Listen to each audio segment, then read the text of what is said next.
দয়াময়ী কালী মন্দির হুগলি জেলার চুঁচুড়া শহরের একটা বহু প্রাচীন মন্দির। চলো আনুমানিক 500 বছরেরও পুরনো এই মন্দিরের ইতিহাস তোমাদের সাথে শেয়ার করি। মুঘল সম্রাট আকবরের সময়ে তৈরি এই মন্দির, যা আনুমানিক 500 বছরেরও পুরনো। সেই সময় মুঘল সম্রাট আকবরের রাজস্ব সচিব ছিলেন তদুরমল। হিস্ট্রি ঘাটলে দেখা যাবে হুগলিতে তখন সাতগাঁওন সরকার চলছে। চুঁচুড়া খড়বাজার ছিল আশা পরগনা কুলিহান্ডা মৌজায়।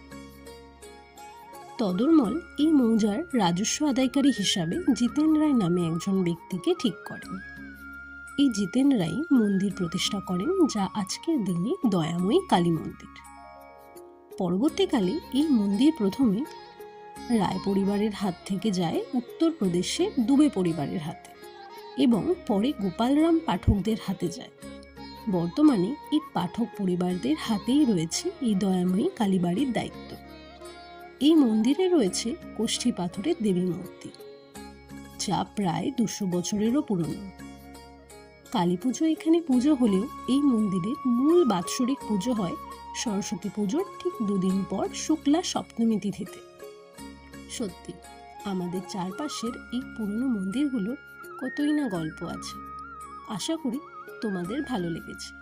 অবশ্যই এসো এই দয়াময়ী মায়ের মন্দিরে। ভিডিওটা ভালো লাগলে লাইক, শেয়ার, সাবস্ক্রাইব করো অবশ্যই। টাটা।